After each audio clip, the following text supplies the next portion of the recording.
I never thought one evening could unravel years of marriage. But it happened on a night that was supposed to be nothing more than a casual reunion. My wife had been excited for weeks. She couldn't stop talking about seeing her old classmates, the stories, the laughter, the memories. At first, I thought it was harmless nostalgia. After all, who doesn't like reconnecting with people from the past? But there was one name she mentioned a little too often: her college boyfriend. She brushed it off with a laugh, calling it silly young love and nothing more. I trusted her, or at least I wanted to, but a part of me felt uneasy. It was the way her eyes lit up when she spoke about him, the way she quickly shifted topics when she realized I was paying attention. Still, I didn't push. I told myself not to be insecure. I told myself she was my wife, not that young girl she used to be.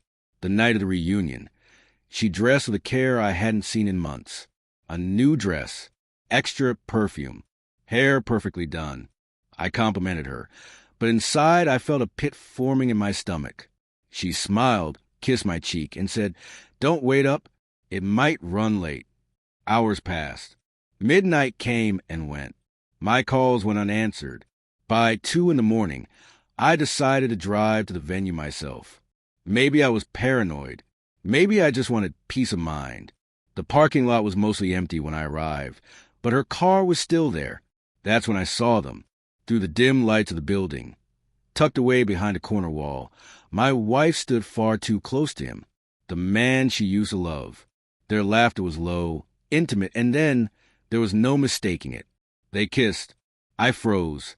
In that moment, 1,000 memories crashed into me. Every time she had promised loyalty. Every time I had believed her. And now, here she was, betraying it all with a man she claimed was just history. I could have stormed in, yelled, made a scene, but something inside me shifted. Instead of rage, a cold clarity settled over me. They didn't even notice me as I watched, hidden in plain sight, and I realized I didn't need to fight for someone who had already chosen to disrespect me. I left quietly that night. By the time she came home in the early morning, trying to sneak into bed, I was already gone. What she didn't know was that I hadn't just left the house. I had left her entire world in pieces. Over the next few days, my revenge unfolded without me raising my voice once.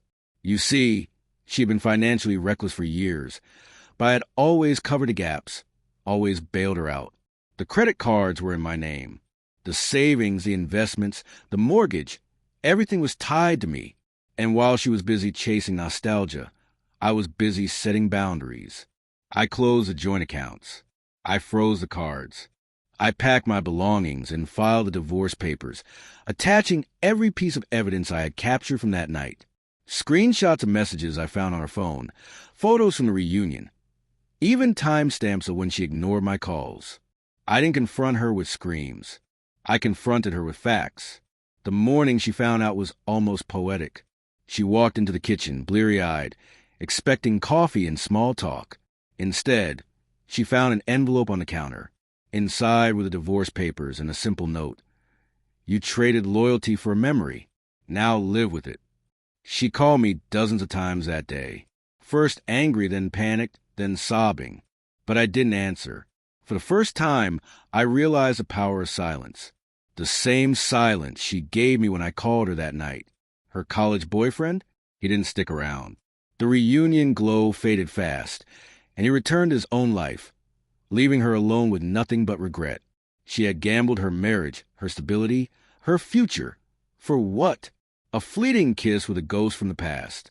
Meanwhile, I moved forward. Painfully, yes, but also freely. Because betrayal cuts deep, but it also clears a path. I no longer carried the weight of someone who didn't value me. My revenge wasn't in yelling or retaliation. It was in removing myself entirely, leaving her to face the consequences of her choices. And if you're wondering how it feels to walk away like that, I'll tell you this. It's liberating. She wanted to revisit her past, so I gave her no place in my future. That was the real revenge. Sometimes the most powerful response isn't destruction, it's disappearance. Let them live with the echo of what they lost, while you live with the freedom of what you gained.